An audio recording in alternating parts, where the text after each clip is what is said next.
कि लोक का व्यवहार चलाने के लिए लौकिक विद्या की आवश्यकता है, लेकिन आंतरिक शांति के लिए आध्यात्मिक विद्या की आवश्यकता नहीं। तो कई बार ऐसा होता है, पूसा इंस्टीट्यूट नाम की एक संस्था है, एग्रीकल्चर के संबंध में वो लोग खूब शोध करते हैं दिल्ली में। 15-20 वर्ष पहले की घटना है। अमेरिका से पढ़ा हुआ एक प्रोफेसर, डबल PhD, उसने सवेरे अपने टेलीफोन का तार लेकर गले में बांधा और उसने सुसाइड कमिट कर ली, आत्महत्या कर ली।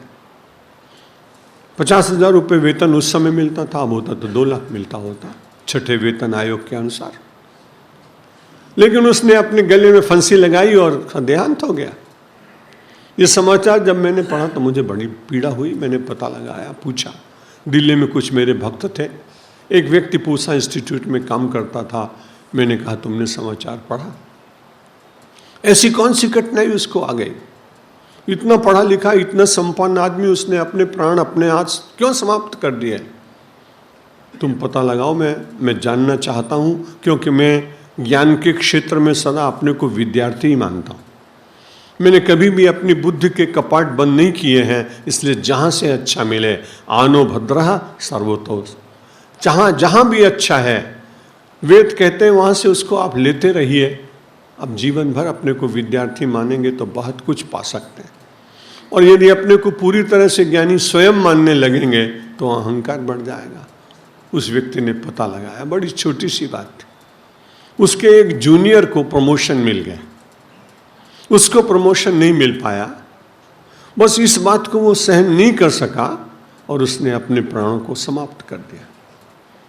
यदि उसने कभी गीता पढ़ ली होती कि सुख दुखे समय कृत्वा लाभा लाभौ जया जयौ ततो युद्धाय युज्यस्व नैवं पापमवाप्स्यसि। सुख दुख में समान रहना, मान अपमान में समान रहना, शीत उष्ण में समान रहना और उसके बाद कर्तव्य करते ही चले जाना, तो निश्चित रूप से सफलता आज नहीं तो कल मिल जाएगी। और वो कर्म करते करते तुम्हें पाप की प्राप्ति नहीं हो। दुनिया में जितना कुछ है वो सब पाप से लोग डरते पहले, अब नहीं डरते हैं।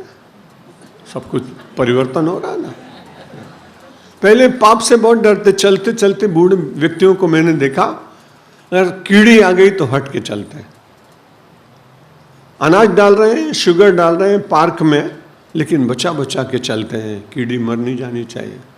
अब तो आदमी अपने हाथ से कितने भी मर जाए, मिलना चाहिए कुछ, मौत की कौन चिंता करता है। सारे समाचार पत्रों में जो कुछ आप पढ़ते हैं वो हत्या का समाचार कितना होता है। जिस देश में किसी के प्राणों का हनन करना महापाप माना जाता था, उसी देश में गांधी के देश में, महावीर के देश में, गौतम के देश में, राम और कृष्ण के देश में, अहिंसा के देश में हिंसा के दृश्य निश्चित रूप से कुछ हम लोगों को बार बार संदेश दे रहे हैं कि समाज में परिवर्तन लाने के लिए धर्म की और धर्म की प्रवृत्तियों की स्थापना करने की नितांत आवश्यकता है। भगवान ने कहा, तुम्हें बहुत बड़ा कोई दुख आ भी जाए और तुम्हें कुछ प्राप्त ही करना हो, यदि उस व्यक्ति को ये बात बता दी जाती कि जीवन में प्राणों से बढ़कर और कुछ श्रेष्ठ नहीं, दुनिया में जो कुछ भी अच्छा लगता है प्राण के लिए अच्छा लगता है। भगवान न करे कि आपका किसी का ऐसा अनुभव हो, लेकिन कई बार ऐसा होता है कि आप अपने कमरे में सो रहे हैं और 2 डाकू आ गए और उसी कमरे में आपकी तिजोरी भी रखी है जिसमें आपका सीधा पैसा भी रखा है और दूसरे में आपका ब्लैक मनी भी रखा है।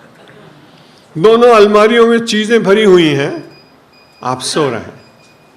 2 चोर आए, दरवाजा तोड़ा, पहुंचे और पहुंचने के बाद तुरंत उन्होंने पिस्तौल दिखाई।